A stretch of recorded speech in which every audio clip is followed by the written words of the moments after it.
What's up, everyone? Welcome to the Wing and Tail Boys podcast, your Northeast hunting and fishing destination. I'm Chris. And I'm Angelo. And we're your hosts.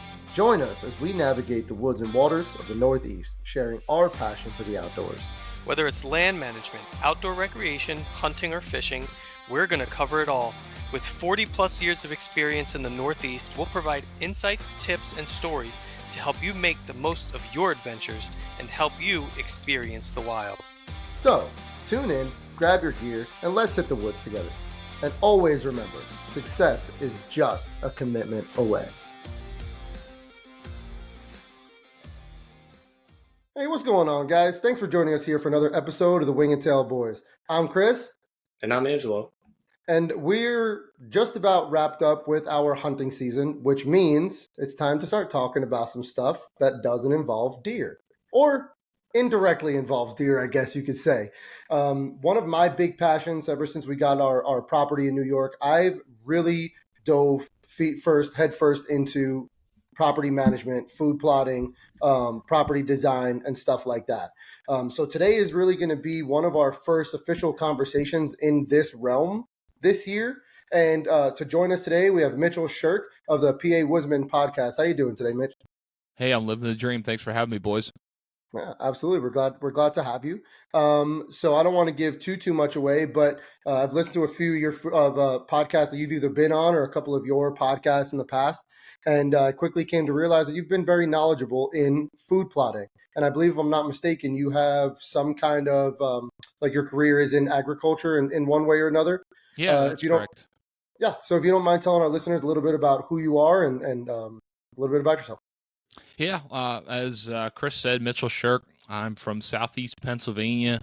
I grew up in a fairly rural area, avid into hunting my whole life, deer hunting. I was fortunate enough to grow up on a piece of, hunting a piece of private land and get to learn about food plots and learn about habitat management. And I dove into that since I was a young age. To the point where I was 18 years old, and they said, "What do you want to do with the rest of your life?" I said, "Oh, I like deer and I like hunting. So what can I do with that?" And I got a biology degree and kind of was following along with plant-animal interaction type stuff, and ended up finding myself in agriculture. So I'm a row crop agronomist.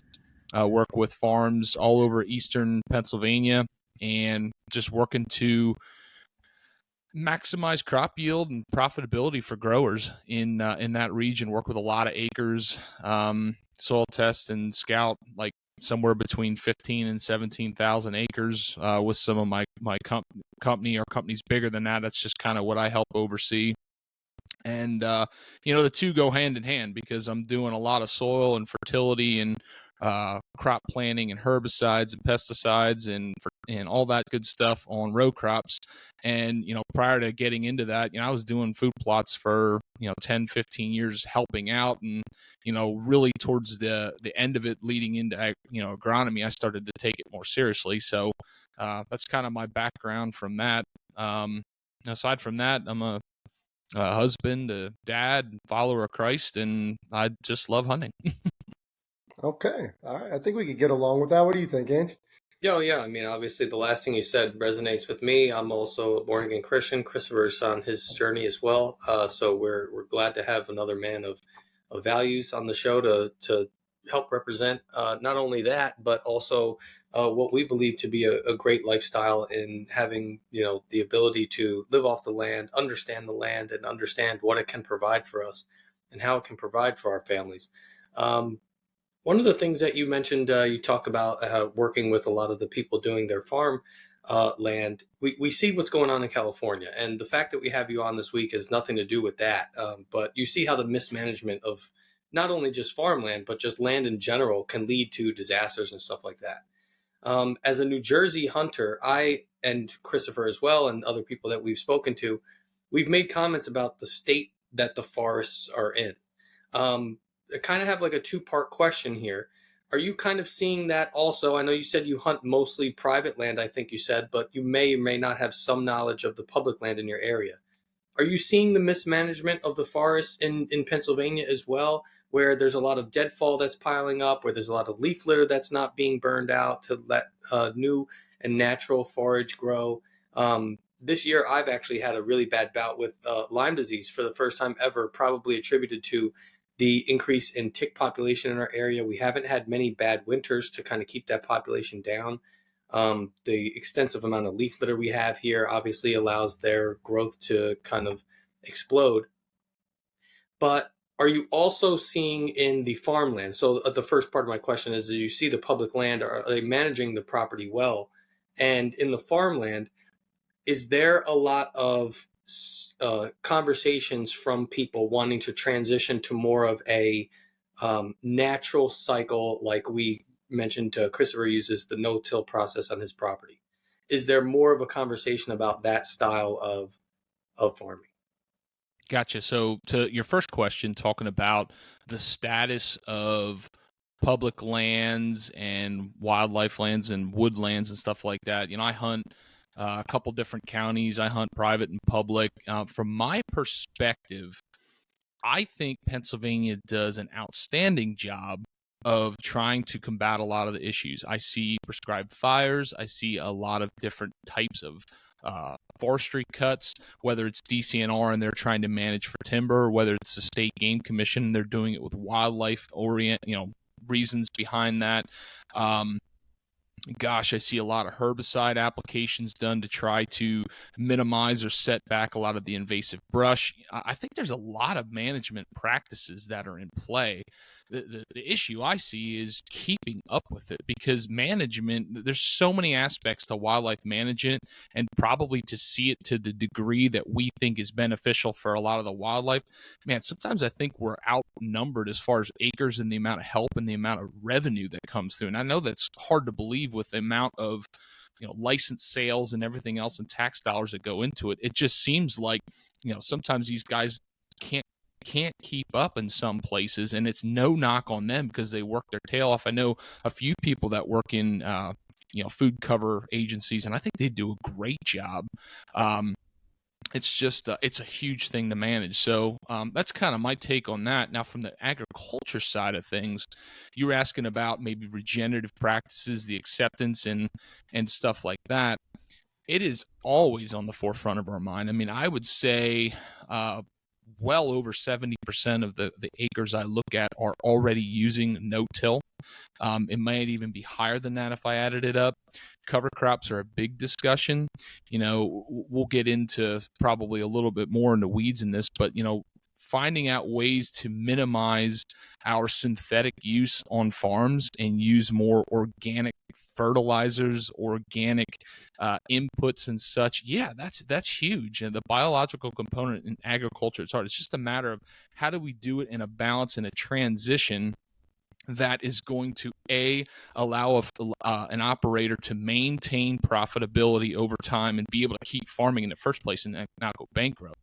And then also, there was a part two and I forgot it, but mainly just to keep profitability and keep things in check for those guys. Yeah, so I think that there's kind of like a two-angle part that comes along with people going back to the regenerative processes and the no-till processes. I think one of them is because a lot of people are starting to get a lot of information about how harmful some of these chemicals can be, not only to the soil that you're putting them into, the animals that are eating the crops that are coming from the soil, and also the humans that are consuming the animals and the crops as well. Would you say that there's more of a reaction to that?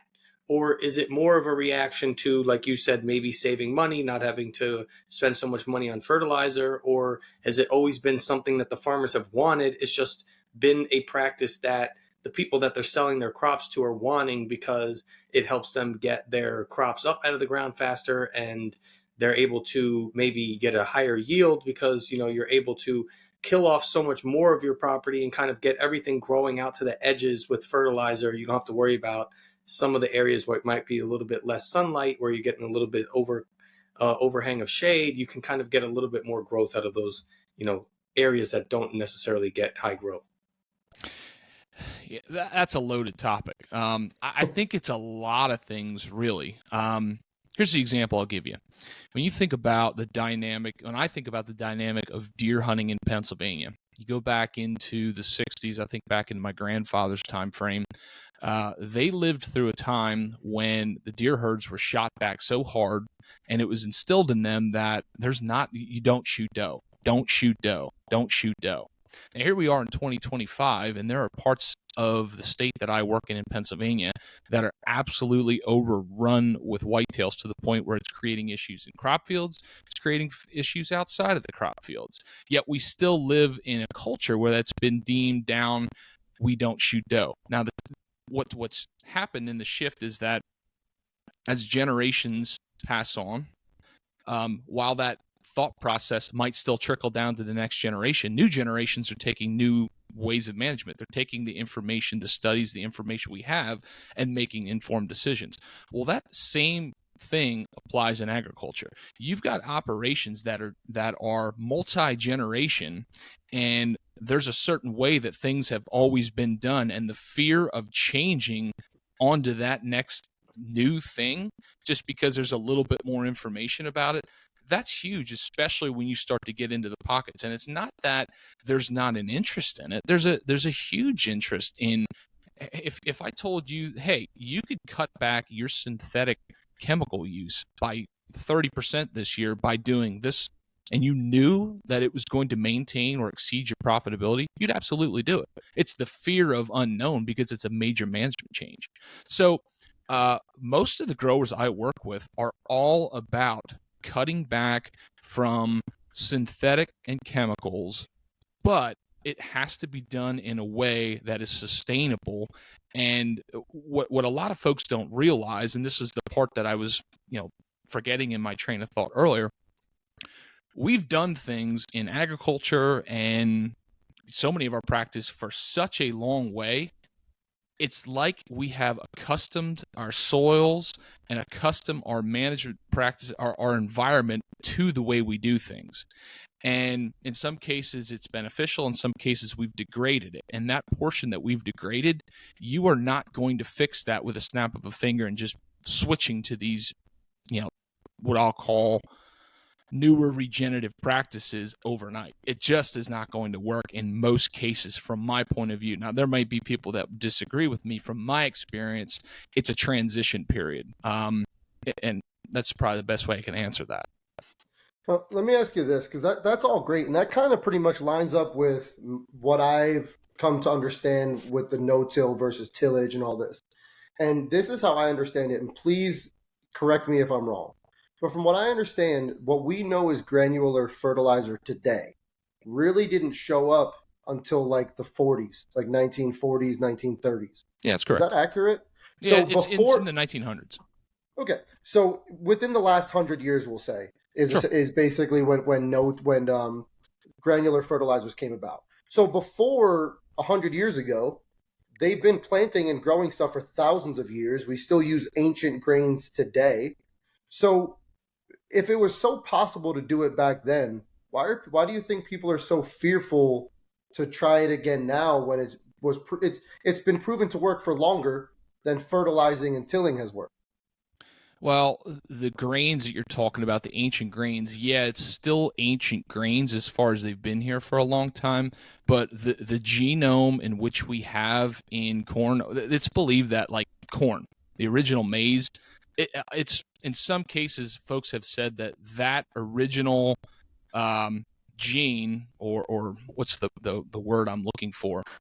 Like, we've done so much cross-pollination, whether by man or incidental, that it no longer exists. So that, like, ancient grains don't happen. The other thing too is the investment for our commodity the marketing is way different now than it was at that time. Your input costs were a fraction.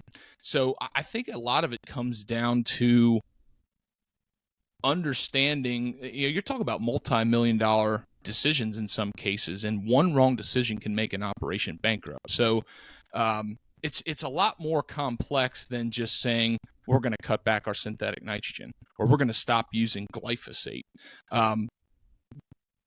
Give you an example. I was running operation numbers for a couple of grain farms, and when we figured in the cost of production with seed corn and everything else, your break even in a lot of cases in some farms is over or right around 160 to 170 bushels per acre of corn.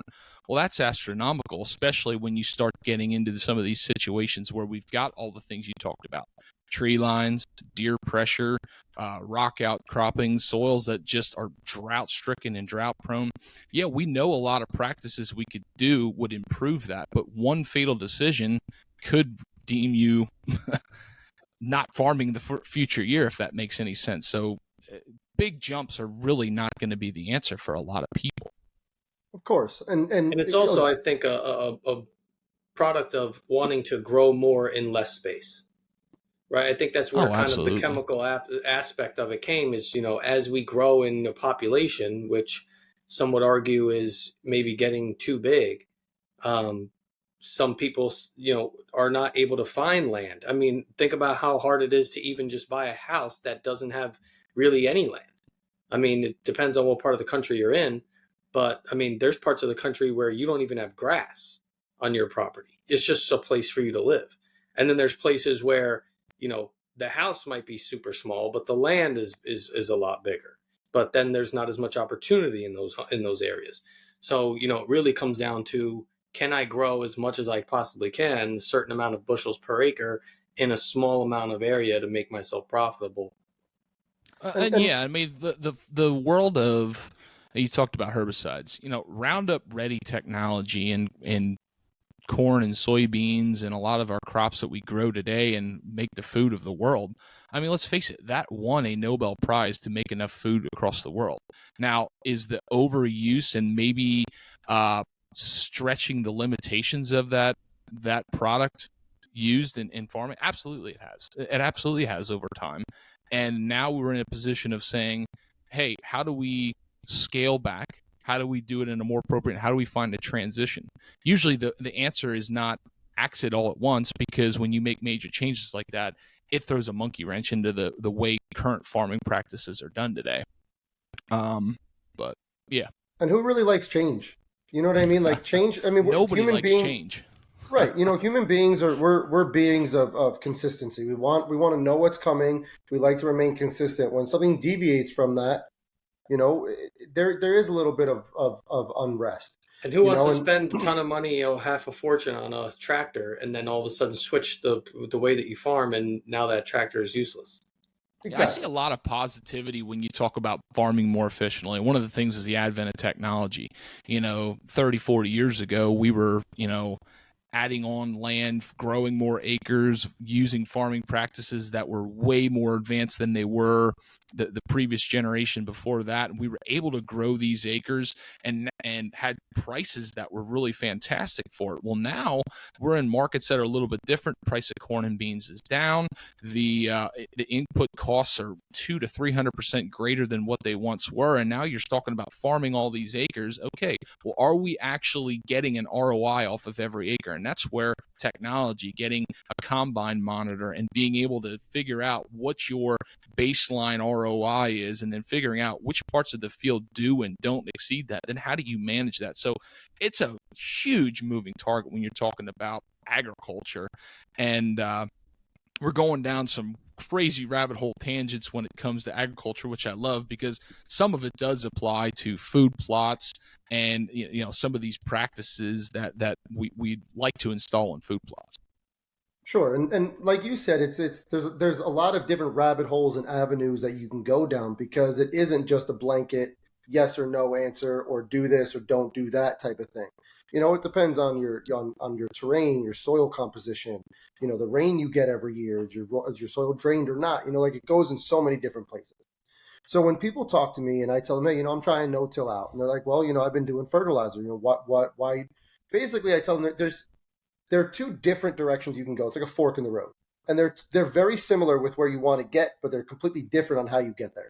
And basically, what I tell people is, if you're going to go no-till, you're going to have healthier soil, healthier plants, healthier animals.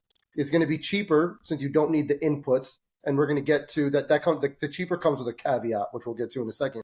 But it does take time. So if you're willing to put the time into the no-till and believe in the system and allow the system to build on itself, over time it can be successful. Where the other side of that is tillage and inputs, you're going to decimate your topsoil. Maybe you don't have as healthy soil, but the results are almost immediate, but you're going to pay for it. And, that's kind of how I've always told the difference between the two. Would you agree with that? Is that like the basic difference between them, or am I off on that? No, I think you're on the right track there. I mean, there's a lot of caveats in what you just said. We can dive into a lot of that. But I mean, on the surface, what you're explaining through no-till versus conventional tillage practices, yeah, there's a lot of truth behind that. Okay.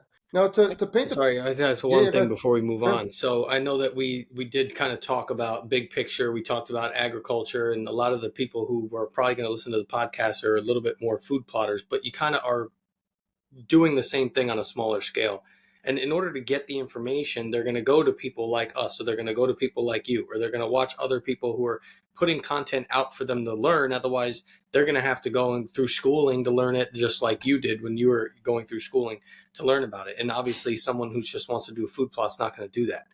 So you're kind of learning from these agricultural practices. So we have to kind of put them under a microscope to understand what they're doing. How can we copy it? How can we emulate that? The one thing I want to know is the educational gap between the people who are managing their land, the farmers, the people growing the agricultural stuff, and the people who are now helping manage land. So like a land manager who's not actually doing the agricultural work, but they're helping create the plan. Is there a big educational gap between the people who maybe are wanting to do the regenerative practices, but just have never known them because there might be just like us, they learned from the generation before them, or they learned from a person who's always used these chemicals to regenerate the land and fertilize their crops to grow whatever they can. Is there a knowledge gap for people who are trying to transition, and is that maybe something that's keeping them from transitioning?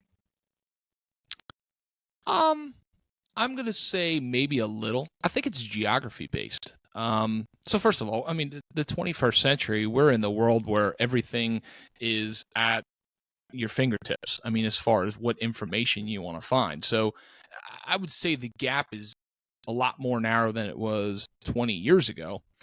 But to a deeper point of what you're saying, I think it's less than you might think. There's a lot of resources out there. So I work for a third-party consulting company. It's called Rose Tree Consulting, and I don't sell anything. I'm just there for agricultural advice, and that's experience in the field, playing around with soil, digging with soil, looking at what works, what doesn't work, playing with cover crops, trying different blends.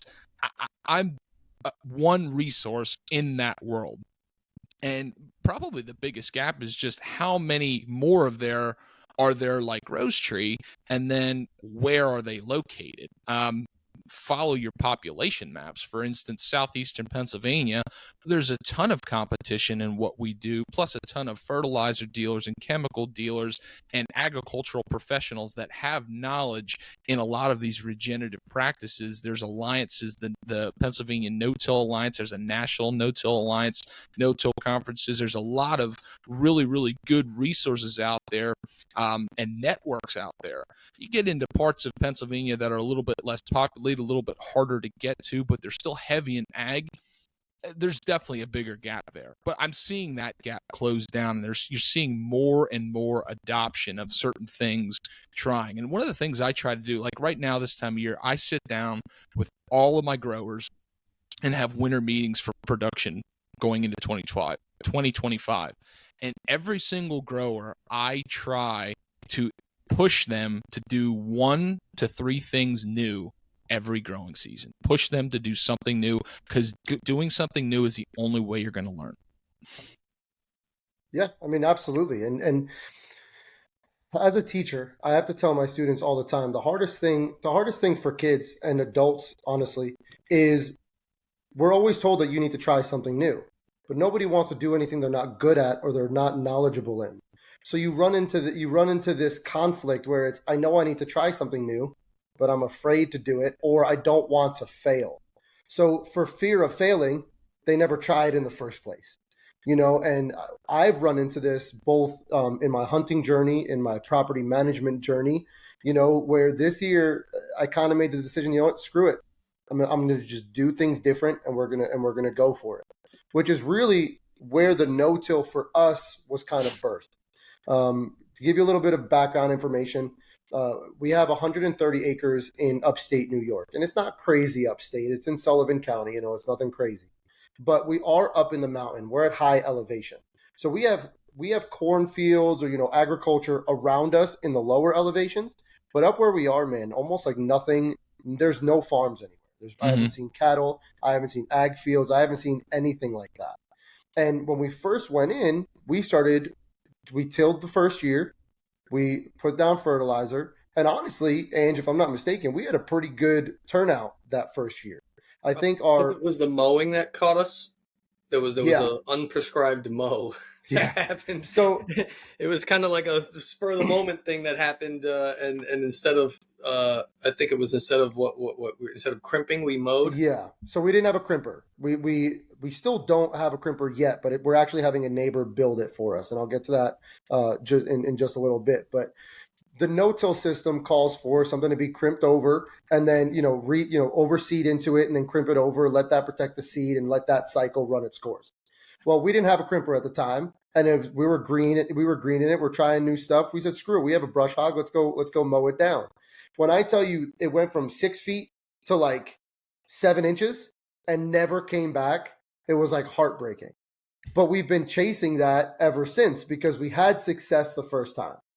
So the first year we just went to a local place and we basically replicated the mixture that was in like a well-known no-till brand bag, whatever. The next year we decided to go with green cover.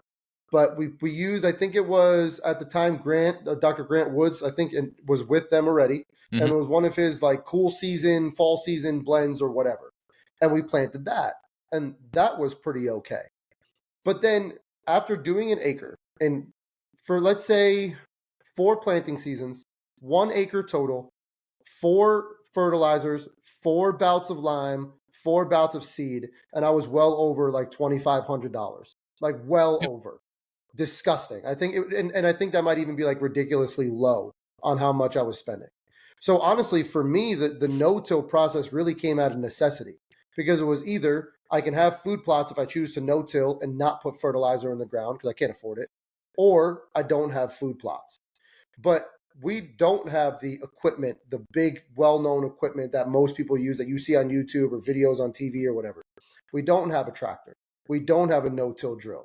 We're out there with red bag spreaders. We made a foot crimper last year, which I quickly realized I am nowhere near in shape enough to use. Okay. And, it was just, and now we're kind of building with it. This past year was the first year I chose to use no fertilizer at all. The results were okay. And the upside is I think the issues we had this year aren't because of maybe a little bit of pH. I don't think it was because of lack of nutrition. I think I messed up with my seed mixtures, which if we have time today, I kind of like to get into a little bit at the end of this episode, kind of just, show you what we put down, maybe get your thoughts on whether that was good or not. But I guess where I'm going with this is if as a listener, you're one of these guys who are out there trying to do no-till, you feel like you're behind the ball because you don't have the equipment, it can be done, right? And I guess the main meat and potatoes of what you and I had talked about a few weeks ago and what we wanted to get, on air out here is what are some, like, we want to talk about some of the mistakes people make with no-till, maybe some of the misconceptions, like they think going into it, like, yeah, it's going to be like this. And then it really ends up being like that, So just for starters, like, obviously we've talked about the benefits of no-till. What are some of the warnings you would give someone going into no-till for the first time? Barren land, let's just say it's decent soil, let's not worry about pH just yet. Or if you have to, go ahead. But what are some of the warnings that you give people as they're starting their no-till journey? No-till is more complex. It's not easier. It can be easier, but there's a big knowledge gap and a learning gap when it comes to installing no-till practices. I've seen many cases. I've experienced cases in the food plot world where you start off and something happens and it's very successful and you think I'm going to do that again. And then Mother Nature throws you a curveball and it completely makes you, it's just an utter fail. So it's a learning curve. It's a much more I don't want to say it's a more difficult management system. Involved. It's a more involved management system. That's a great way to describe it, Angelo.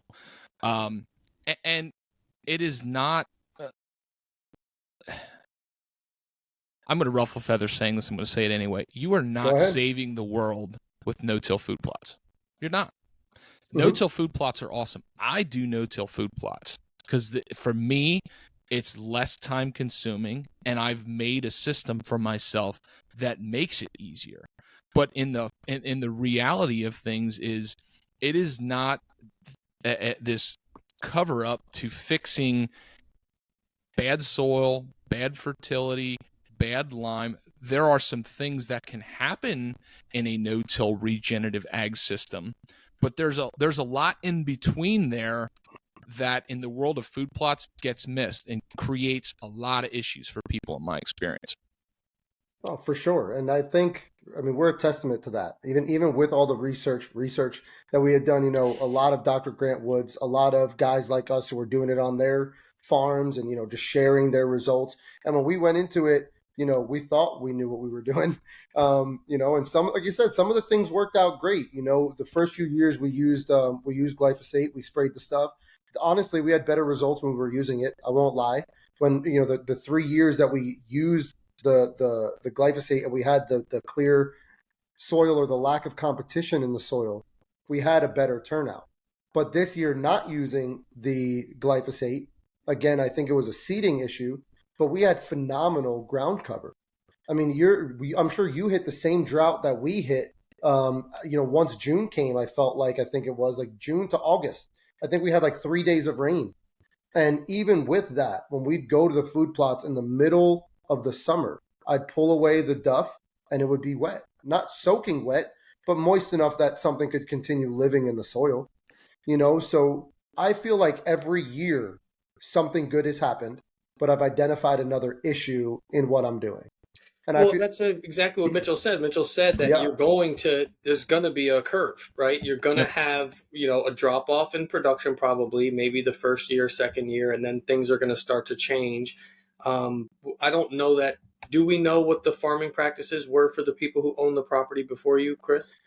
So before us, just to give you a little backstory on our property, we've only owned it for 4 years. This was our 4th hunting season that just passed. So maybe 3 years, it doesn't matter. Before us, the farm was in that family for close to 100 years. They had bought it in like the 1930s or the late 20s or something like that, passed it on from generation to generation. And it got to a point where the current owners, their kids weren't really interested in hunting. They really only went up every now and then just to spend time with the family. And they decided to high grade the entire property and then hightail it out of there. Mm-hmm. So which I'm sure you're aware has caused some other issues for us, but It actually helps us in the long run, which is maybe a story for another day. But as far as like farming, tillage, food plots, anything like that, there was none. There was none at all. All we know is that from what we understand, Sullivan County 100 years ago and prior was basically one big pasture. And it was a lot of farmland, a lot of grazing, a lot of cattle. And then over time, as people started buying the property, it kind of just got overrun with forests. So the forests that we see here in Jersey or Pennsylvania that are, centuries old, we don't have that where we are. Like in the mountains where we are, you would expect to see oaks everywhere. There's not one single oak tree, never mind on our 130 acres. On our entire mountain range, there's not one single oak tree. And the only reason I can say that is because our neighbor is basically the logger for everyone in the area. So, and we've become friends with him. He's kind of like, not the caretaker of our property, but he kind of keeps an eye on it for us. So before we got there, the only thing that we know was ever planted was an apple orchard, which has since overgrown and it's not quite healthy anymore. And that's a project that we want to tackle, going into the future. So, where I was going with that was they introduced the glyphosate. I didn't know if there was maybe some practices that had introduced the chemicals before, but they introduced the glyphosate. They did minimal tillage at all. It was kind of just to, in their defense, not to make it seem like there was a mistake made, but there was some invasive species that were there that needed to be eradicated, that needs something more than just a cover crop planted over them to shade them out.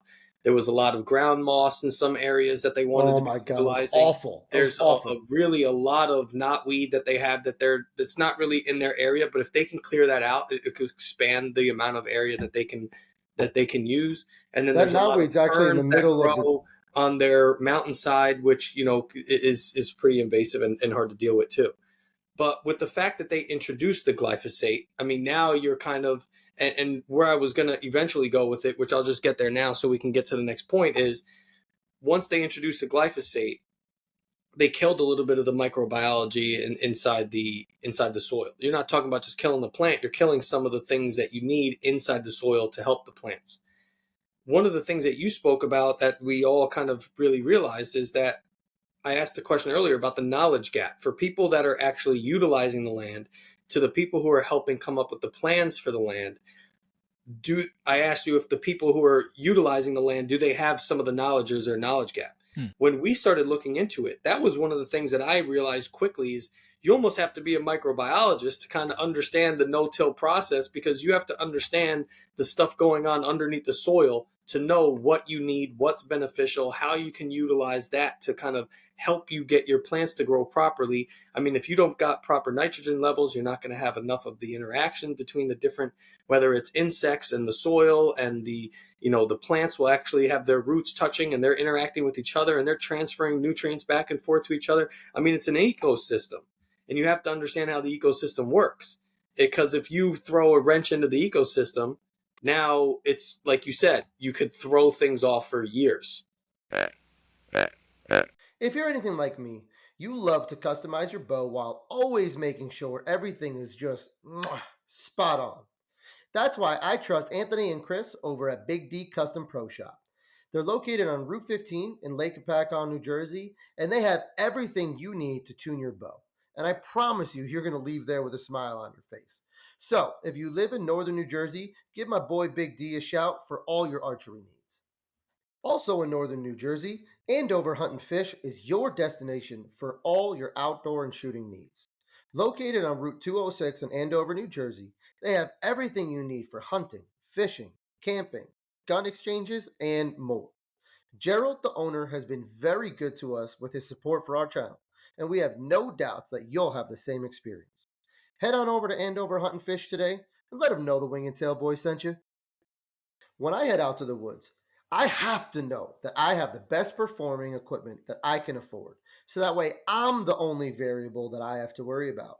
That's why I trust Fire Knock products for all my arrow and bow accessory needs. From arrow components to bow accessories like stabilizers and arrow rests, they have what you need. Dorge won't put anything on the market if it doesn't perform 50% better than what's already out there. So head on over to fireknock.com today to see what they're all about. Now, I agree with you, Angela. One thing I will say, though, and I learned this from, I had the privilege a year or two ago of having Dr. Grant Woods as a guest on my show. And I tell you what, of all the podcasts I've done on Sportsman's Empire, that was easily top 5, one of my favorites. Grant Woods is somebody who I have looked up to for a very long time. A real quick story. He actually called me on the phone when I was in college one time, and I got to speak to him because I had a career advice question, and he just called me out of the blue, and it was the coolest thing ever. But one thing he said in that episode that really resonated with me, he said, with his level of science, knowledge, PhD research, he's a research person. He relies heavily on the scientific theory and, formulating hypotheses and seeing them through. But he told me, he said, some of the people that he has learned the absolute most from in his life are practitioners. People who are taking that information, putting it into practice, and then figuring out with their own anecdotal, evidence and their observations what is working and what is not. And what I realized of that, you said it almost seems like you need to be a microbiologist and you need to know this and you need to know that. And you're going to soon start to feel like it's so overwhelming. We're all in this together. I look at what I offer as an agronomist. If you told me I had to go out and set up a corn planter, that's Chinese to me. I don't know that. But when you think about people who know parts about agriculture. There's the technology side, there's the equipment side, there's the soil biology side. There's so many different moving parts to that. And the point is, you don't have to know everything. What you need to do is you need to figure out what your goals are and then roll with that, and then get a network of support around you. That's why growers like to work with me. They trust as a third-party consultant. I'm one of their resources amidst all the other resources that they get information with to make those decisions. It's no different with food plots. You might be a whiz when it comes to running a chainsaw, but maybe you don't know diddly squat about making plants grow in a food plot. It's still part of your system on your property. Part of my job as an agronomist is to take the complex and try to break it down and make it simple. And we've talked about a lot of things that is extremely complex when it comes to food plots and no-till and everything else. The first thing you have to ask yourself is, what are your goals and what are you working with? And then that's where your starting point is. Okay, yeah. It's like I try to relate whatever I can to to teaching. And it's very much like backward design. I don't know if you've ever heard that Oh, yeah. that phrase before. But if you can make the test before you start teaching the unit, you know what to teach, what order to teach it in, and how to teach it in order to reach that final goal of being able to pass that test. So I can see it being the same thing. Now, you had touched on something a little bit earlier. You said that along the way, you've moved into your no-till system. That's essentially what you run because it's easier for you. But it's easier for you because you've created a system that makes it easy for you. What are some challenges that you faced when you first started doing no-till? And what are some of these things that you've done, that you've changed to make it easier on yourself? Great question. So, a couple of the reasons that I no-till and use no-till practices now is, number one, I do get weed suppression and I reduce the amount of herbicide I have to use throughout a year because the biological component of weed management is present with something actively growing. You're replacing a plant. If you didn't put a plant there that you wanted, God's going to put a plant there that will grow there. That he wants. Yeah. Exactly. So you're using a biological system for some weed suppression. That has helped me. Another thing, and it's easily overlooked, is when you have fields or food plots that might be really, really uneven, or let's just say they had, good example, I've had a field that was logged. It was logging trucks going in and out, and I had compaction and issues in there. Those ridges that I had in the field, I might till those to smooth them out, but after that, the no-till and the soil health and active plant roots, it sort of recreates a sponge within that system over time and alleviates some of those issues. So I use tillage as a tool, but no-till is actually helping me with moisture holding capacity, like you alluded to earlier. And then the last thing, too, is it's just less time consuming. If I know the timing of some of these species, when to terminate them and plant my next crop, literally when it's time for me to plant, I go out with a bag spreader, broadcast into it, roll it down, mow it, crimp it, whatever, and time it with rains, and then it just grows up through from one crop to the next. So I'm taking annual plants. That's the big thing, because we didn't really talk about that. There's annuals and perennials, which if you're listening to this podcast, I'm assuming you know that, but you're not going to do regenerative no-till practices with perennials. It's very difficult. It's almost impossible. Found that out this year. You can incorporate it, but it really doesn't work. So you're taking annual plants. You're allowing that annual plant, which its main job is to produce seed, reproduce, and then it dies. So your goal is to maximize that plant's life cycle. And then when it's at a growth stage where it's most critical or it's most vulnerable to dying from, you're talking about crimping or rolling or something like that, you're going to time your next planting around that and then terminate that by rolling, and it's going to grow up through that. But it's one of those things that I understand from my area when I need to plant different times. I understand when certain crops are going to mature, and then you go through that. It's a It's a big moving part that you got to figure out when to get started and how to get started. All goes back to what are your goals? Why are you doing it? Yeah, and You of course touched on you a lot want. of important things there, and I think Christopher will agree that you touched on a couple things that he's had problems with on his property. Two of the main things being, one of them is, like you said, you have to focus on annual plants. I think that there was some blends and things that we used that might have some perennials in it, but the annual blends. But the thing that you talked about earlier than that was making sure that you have something growing in 365 days. If you don't have something growing in there, something's going to take its place. One of the things that we've had a little bit of a trouble doing is the early season. Like he said, he's at higher elevation. It stays colder longer.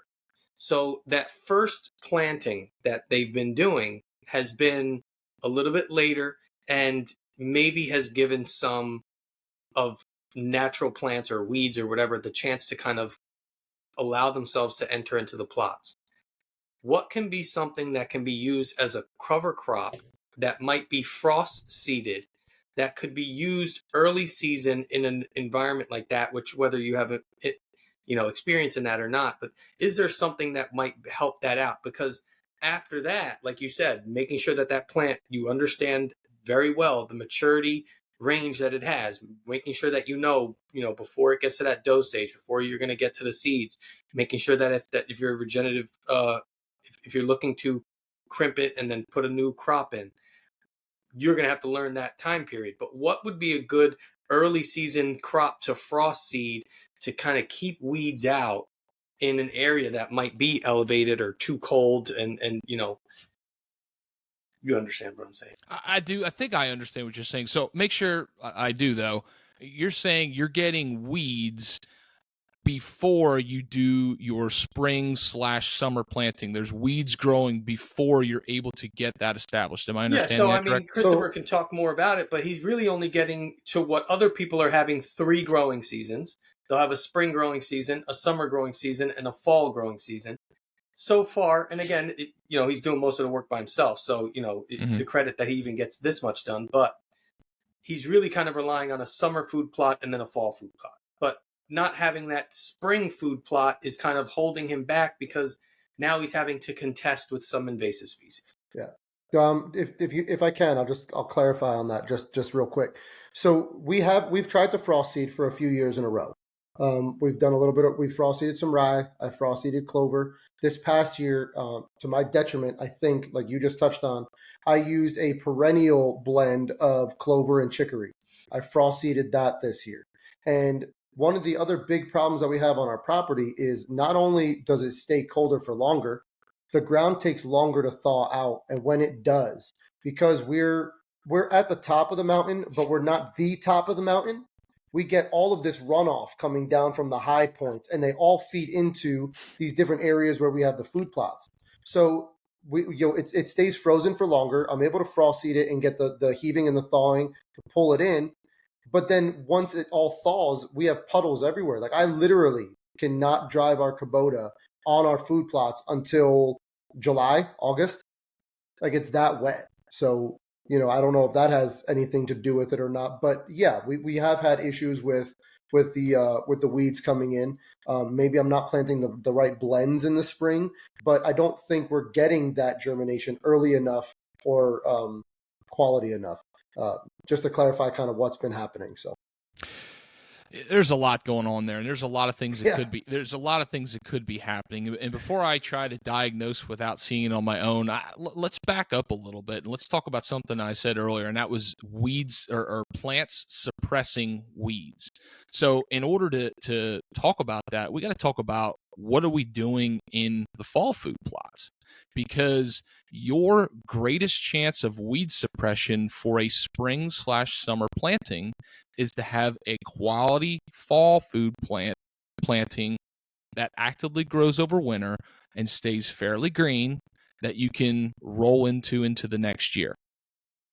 And if you are interested in no-till food plots and you want to go down this rabbit hole plant, even if you aren't interested in no-till food plots, you just want to grow a food plot to deer hunt, the absolute worst time if you are a beginner to plant a food plot is spring and summer. for the very reason that you just experienced. Summer annual weeds are so quick to grow once that soil temperature gets somewhere in that 55, 60 degree temperature.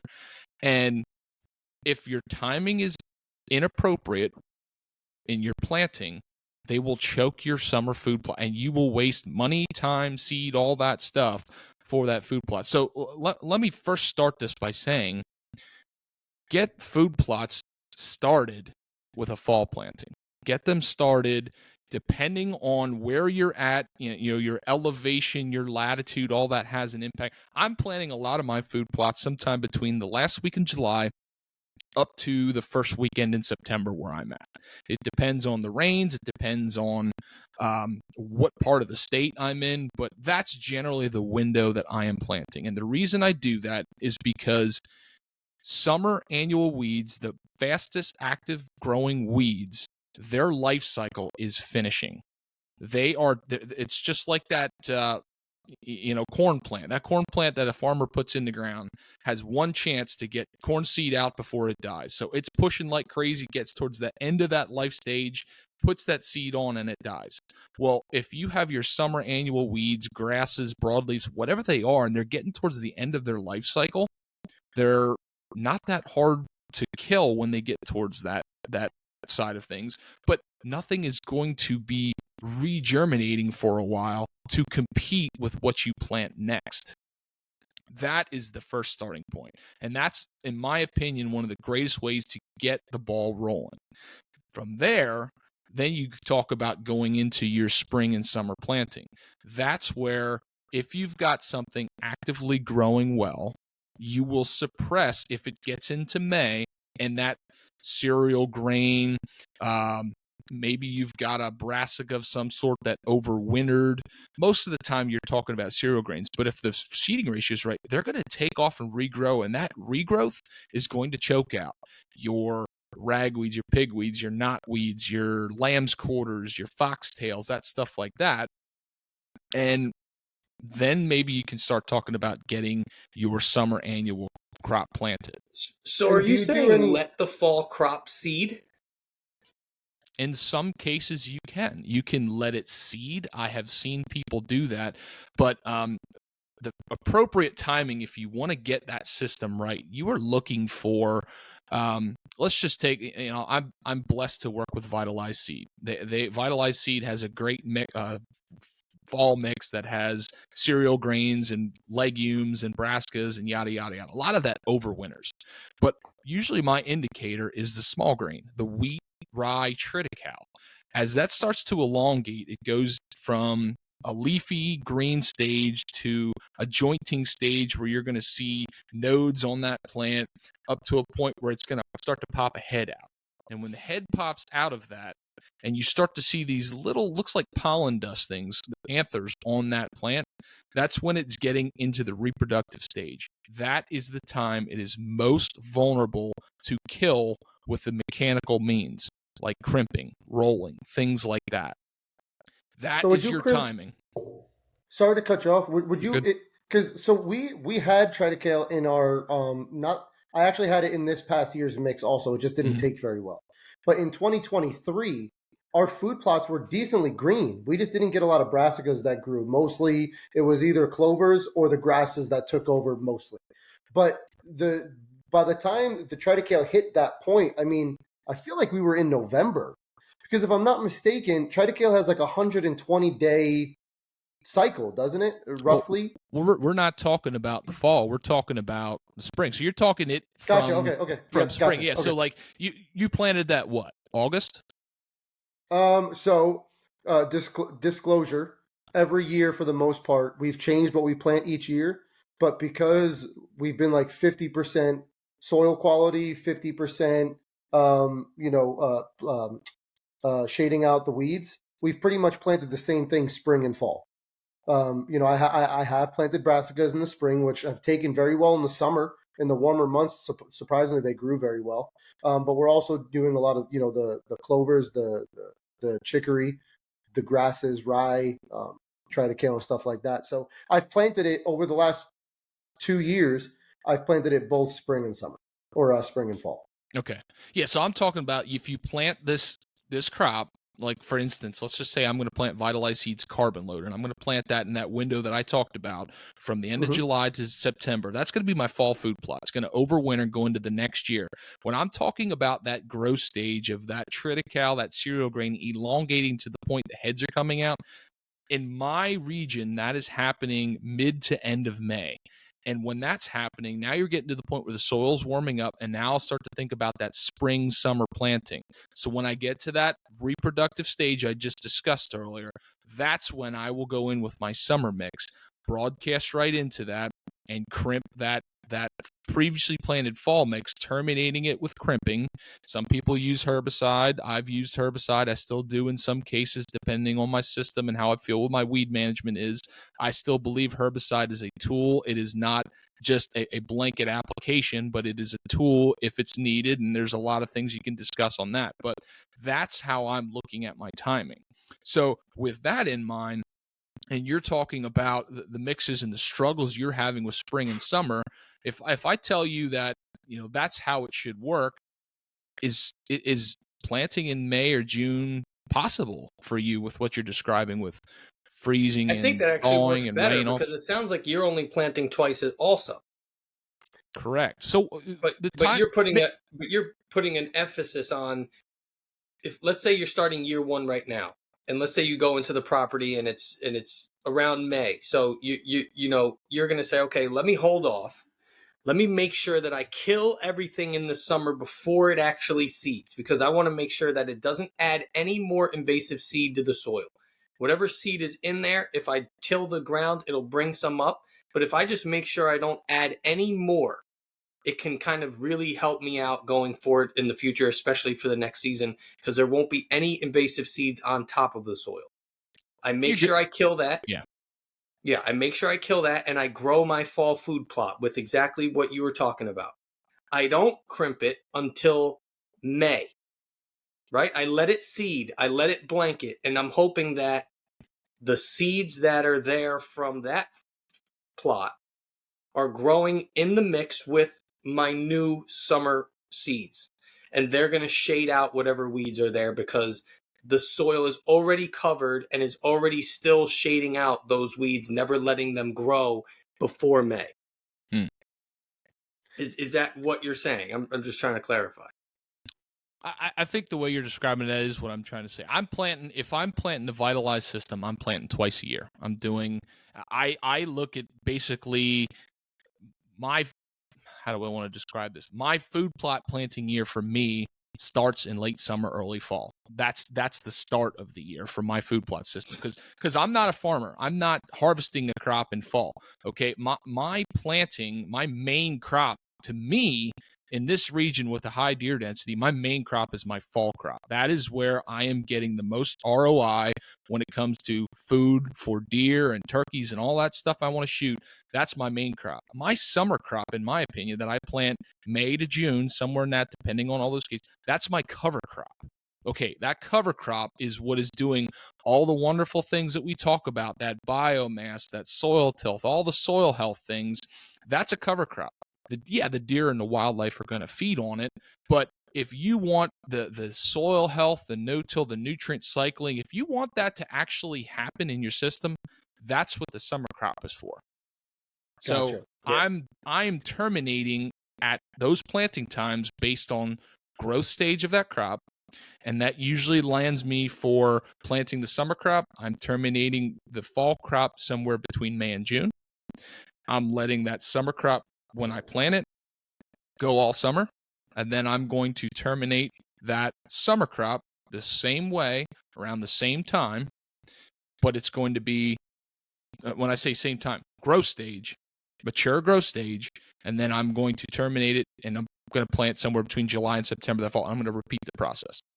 Does that make sense? Yeah. Yep. Now, Mitchell, I'm gonna paint a picture, or give you a bit of information. I think maybe this will help you understand, I guess, the struggle that I'm dealing with. Okay. A summer bag, any summer planting seed that you buy, whether it's from Whitetail Institute or Vitalize Seed. We're not quite sponsored by Whitetail Institute, but we are on their dealer program at the moment. and Yeah, we're a lot of starting to great build a seeds in there. relationship with them. Yeah, phenomenal stuff. But every single bag of summer planting says wait until the soil reaches 65 degrees.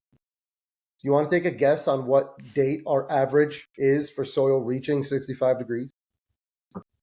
Well, let me first start off by saying your 65-degree temperature, the best time to test any temperature in the soil is between 8 and 10 a.m. in the morning. That's going to be your coldest time.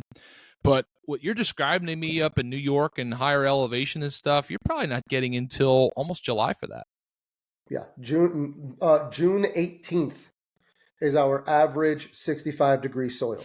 Yep. Now, fast forward, every bag of fall planting will say plant, 45 to 30 days before first annual frost. Our first annual frost is August 1st. Or October 1st, I'm sorry. October 1st, yeah, that would make more sense. So we, now correct me if I'm wrong, but I've always felt like within our system, I have to choose between either a true summer planting or a true fall planting. I feel like I don't have the time to plant something in June, let it get mature enough to benefit the nutrient cycling, and then still have enough time to plant a fall planting.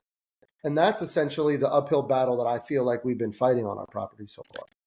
You beat me to the punchline because that was one of the things I was going to get to is you may be in a situation that the property that you're at with elevation and everything else, you might have too short of a growing season to effectively do the quote unquote two-pass system, the buffalo system, whatever you want to call that system that's been coined by a couple different people, which is a great system.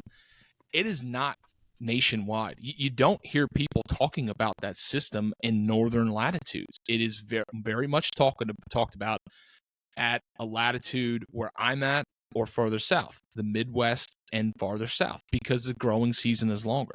Your shorter growing season, you might not be able to retain the exact same benefits that you're looking to attain.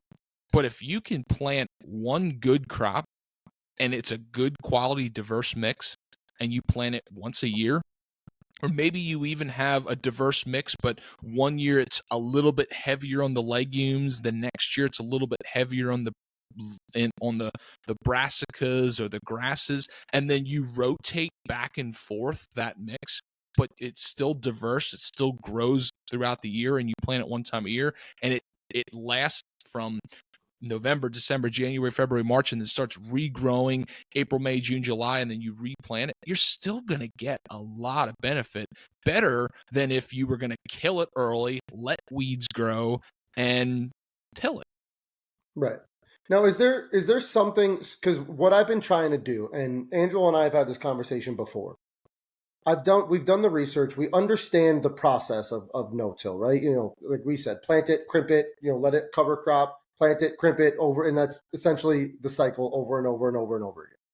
What I've been trying to do is I say, okay, this is the big picture. This is the ideal world, is the ideal situation. This is what we want to be able to do. Now, how do I take what we want to do, replicate it in our situation within our constraints? And I have been on this 4-year battle now of trying to figure out, okay, what cool season legumes and grasses and brassicas can I also plant in spring to acquire the same results? Do those even exist? Am I trying to find a solution that doesn't exist? I'm not sure I follow your question So of he was what talking exactly about you're looking at like there. you were talking about the summer food plot, right? Helps regenerate some of the nutrients needed to grow Sure. the fall food plot to make a overall ecosystem that is beneficial. Right. Otherwise, you're going to have some plants that put too much nitrogen, some plants that don't put enough.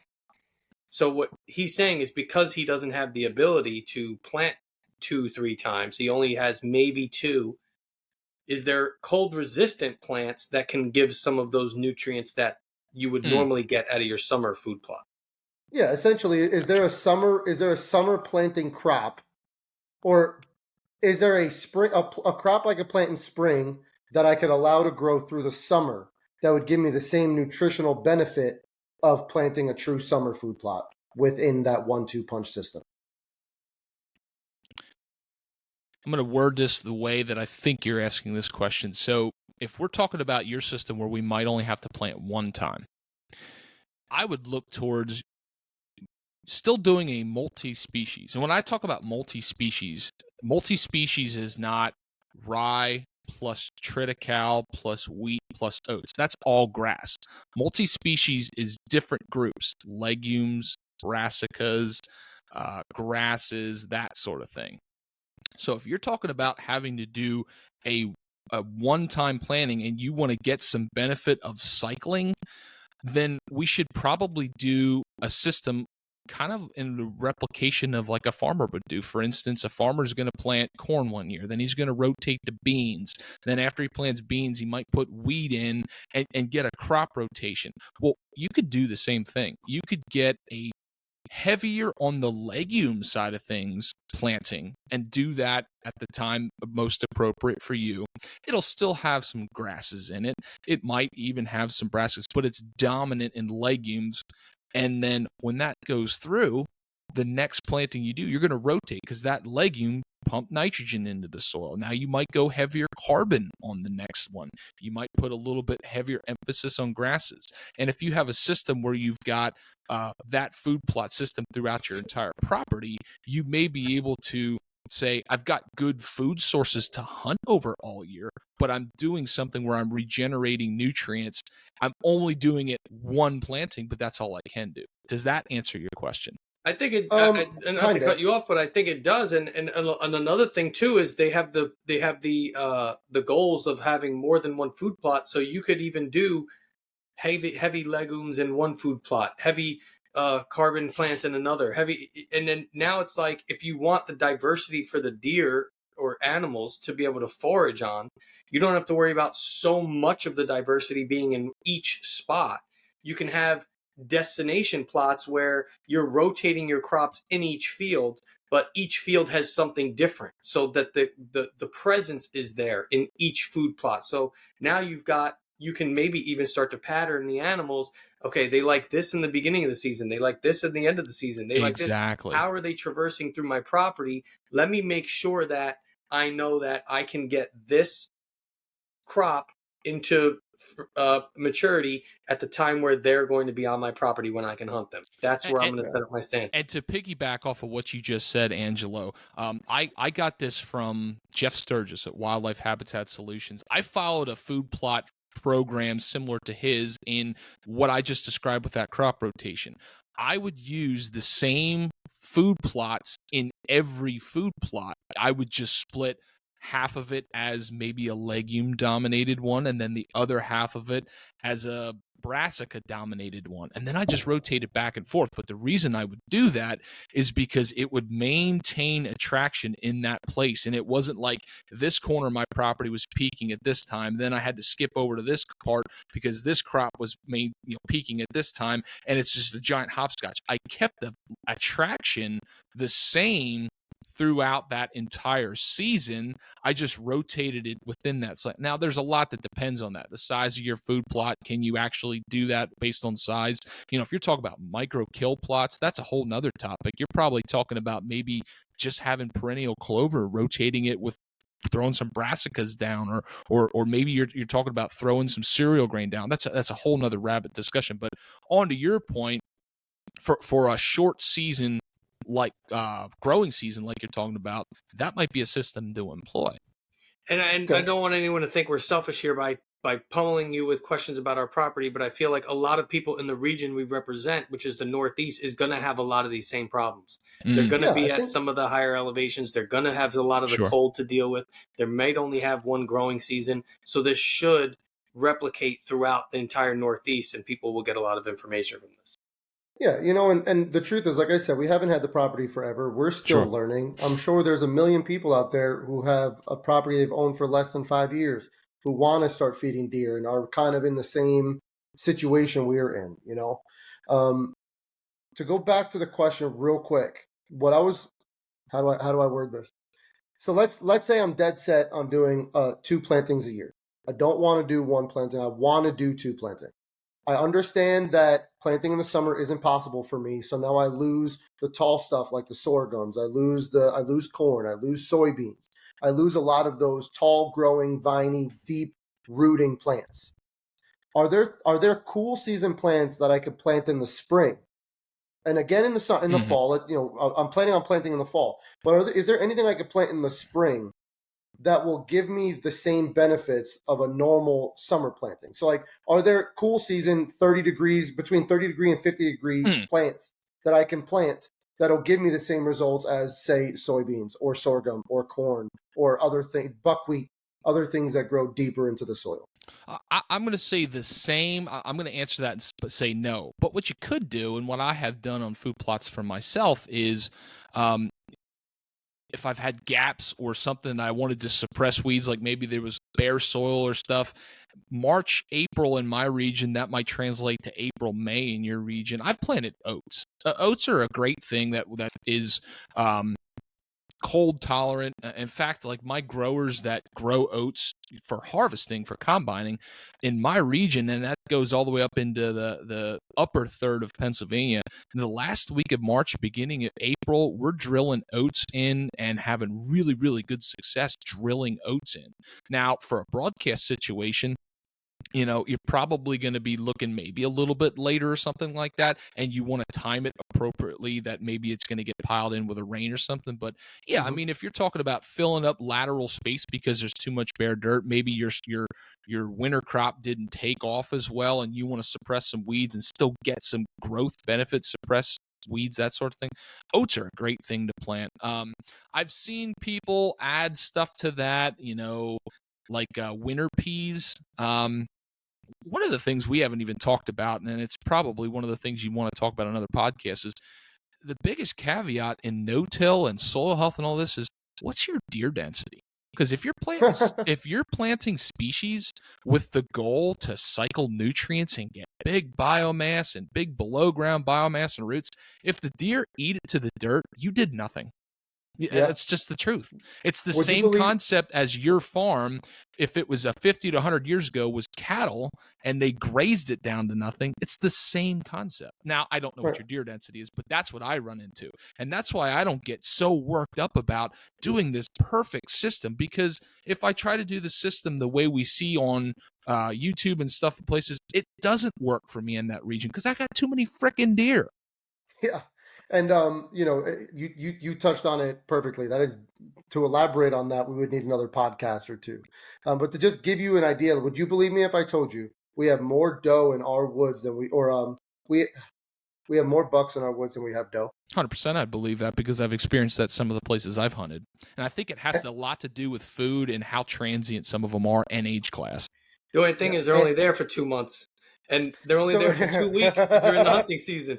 So here's our problem, and I want to be respectful of your time. We're about an hour and 10 minutes in. I know you have a child to take care of, so I wanted to paint a picture for you. If there's not enough time to do that, that's awesome. That's completely okay. But essentially, what happens to us is, I told you we have the apple orchard on our property, and over time, the apple trees have kind of spread out. They're satellite trees, kind of scattered out in different places and stuff like that. When our apples are growing, our first year they grew, and this year they grew, and the 2 years in the middle, we didn't get a single apple on our property. The years where the apples are growing, the deer are in there in droves. We have deer everywhere, and the second they're gone, they're gone. The deer are gone. And I believe it's because on one side of our property, that one neighbor has a 3-acre corn food plot. They decided to just plant their corn and forget about a fall. And about 3/4 of a mile as a crow flies in the other direction is probably 100-acre. I guess I lied kind of. It's some kind of farming thing. I don't know if it's what they're growing there, but the deer end up there. So we have the deer all summer long. We have ferns growing everywhere. We have beautiful cover in the summer. But the second those apples are done dropping and the second the leaves start falling, I mean, you can literally see across our property. So that's essentially, not only do we want to plant food plots because, it's what we saw growing up on all the hunting channels and all this and that, and it's like this dream that I've had in my head. It's also out of necessity. Because if we don't have something to draw deer mid-October and on, all we have to hunt is 2 weeks. The New York season opens October 1st. The deer are gone by the 3rd week in October, within reason. At least, I shouldn't say gone completely. Anything that we would shoot. So we have doe, we have younger bucks. I passed up on younger bucks this year. I passed a couple does. But the deer that we're targeting, you don't see them anymore. And that's essentially the problem we're running into. Now, to paint you a picture, and if we have time, awesome. If not, just let me know. We'll pick up on this next time if you'd like. Sure. We're in a unique situation. Like I said earlier, and like Angelo said, our property's been high graded. It was high graded probably in the last 10 years. When it was high graded, they didn't manage it anymore.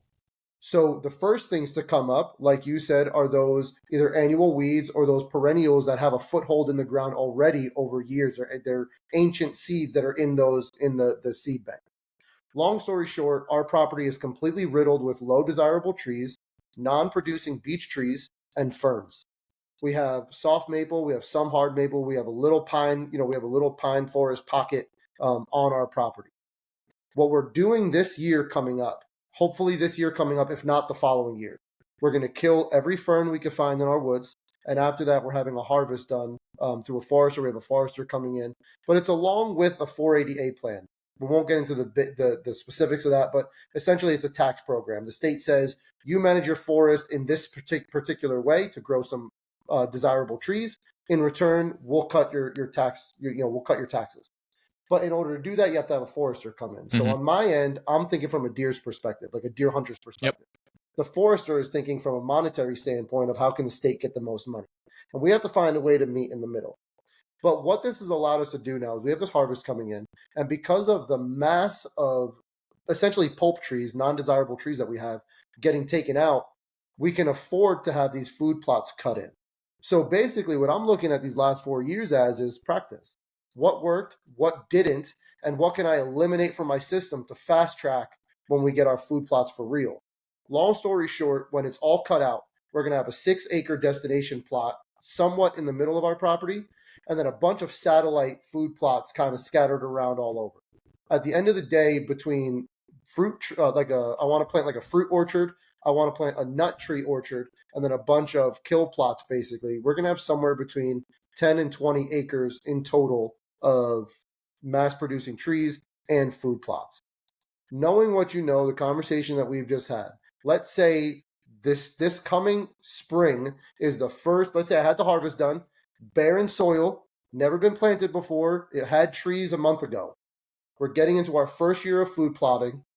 How would you go about your first year of food plotting in this situation? Rocky soil, the nutrients are decent in the forest because we've cut down some trees and planted. Believe it or not, the soil in the woods where the trees were is better soil than our open fields have just naturally. But with that said, everything we've talked about today, what would your plan of action be going into this saying, okay, I got new soil, barren ground, never planted, let's go. If it's barren ground, first foremost, the most important practice in no-till is always have something growing. So you have an opportunity to throw seed out there and have something grow that is more desirable to you than whatever weeds come up. So the first thing I'm going to probably do is plant something cheap that'll cover ground. Oats is a great example.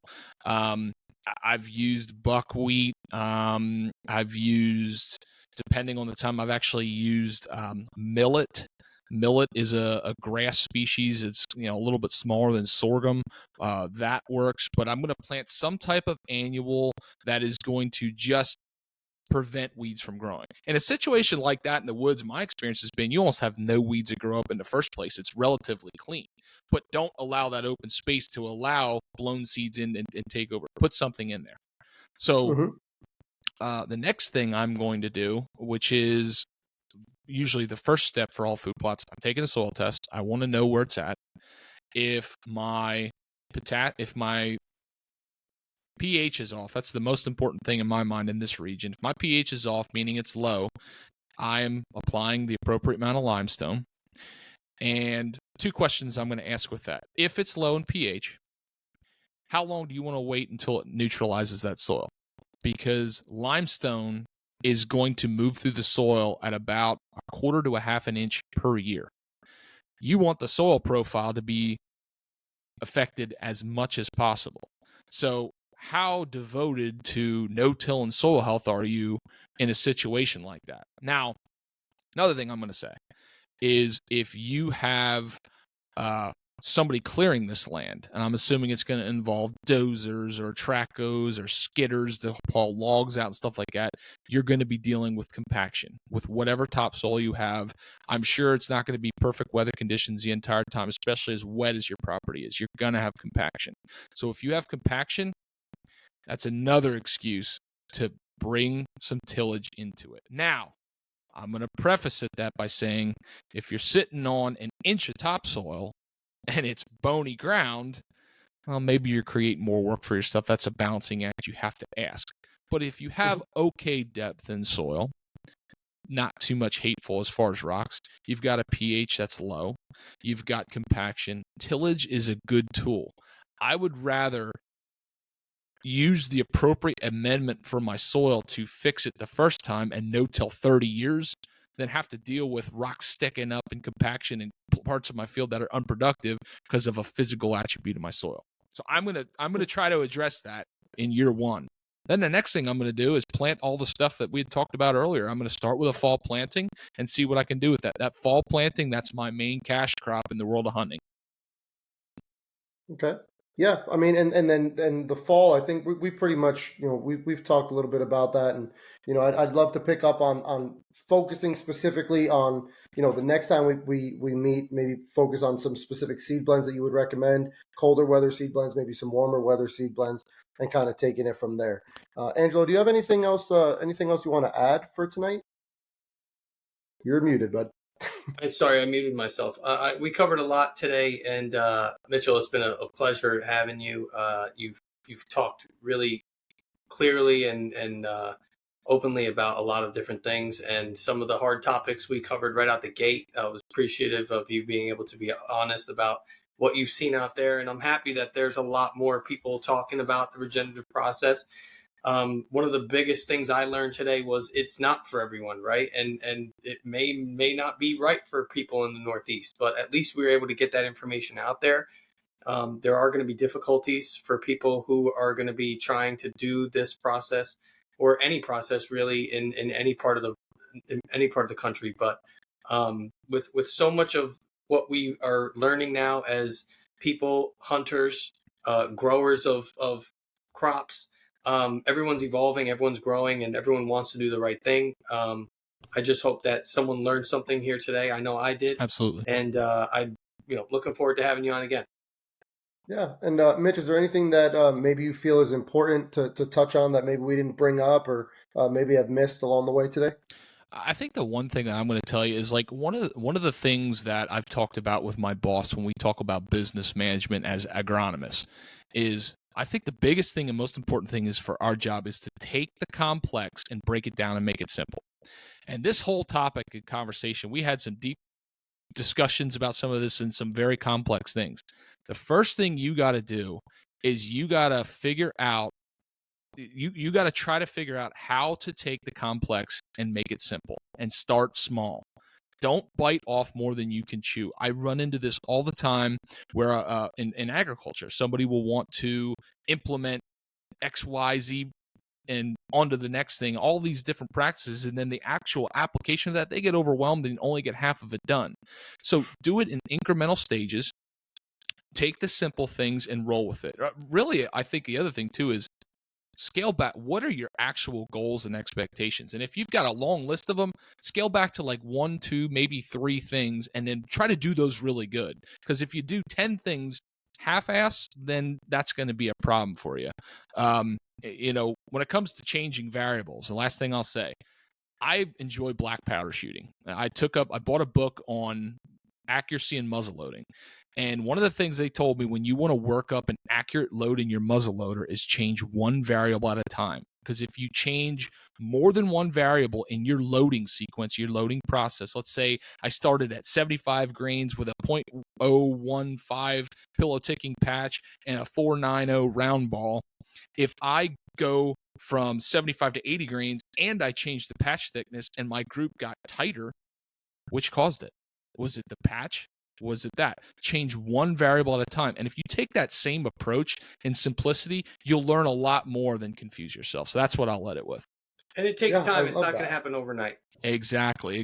Don't get don't get burned out by the process. Incremental steps. I think at the end of the day, we can all agree that we're here to have fun. And it's awesome to try new things, and it's awesome to take on new challenges, and to try to push your limits and figure out what you're capable of. But let's not lose sight of the fact that we're here to have fun, and this is supposed to be enjoyable. Yep. And the moment it becomes unenjoyable, maybe it's time to start reevaluating what you're doing, how you're doing it, expectations, and all that stuff. Yep. So, Mitch, we want to thank you again for joining us. It's really been great. Where can people find you? If people want to hear more about you, kind of get to know you, hear some of your podcasts. Where can they go to find some of that stuff? Yeah, Pennsylvania Woodsman Podcast on Sportsman's Empire Podcast Network. Same place you find stuff for, the Wing and Tail Boys. I've got Instagram. That's about the main thing I do is Pennsylvania Woodsman Podcast. That's how you can follow along on social media and reach out to me, DMs, that sort of thing. So, yeah, love to have you. And thanks for having me, guys. Fun conversation. Absolutely, and I will say your periodic stories on Instagram really keep me entertained, man. When you're out there in the woods and you're like, you're shivering, you're trying to hold your phone steady, and you're taking a video. Like I feel that, man. So, to the listeners, thank you so much for tuning in this week. Hopefully, you got some value out of this episode. Angela and I talked recently. I'm starting to realize that I feel like I enjoy the journey, the process between hunting season. Honestly, sometimes more than I enjoy the hunt itself. Not the harvest. I love the harvest. But it's like that whole preparation, the story, the what did I do to get here, the challenges, the struggle that I've been through. So all of this is awesome. And this is just a little piece of that. The food plotting is a little piece of that along the way. Hopefully we could dive into this a little bit more in the future. Anytime. Yeah, absolutely. And until then, I want everybody to have a great week. And remember, success is just a commitment away. Have a great week, everyone. Peace.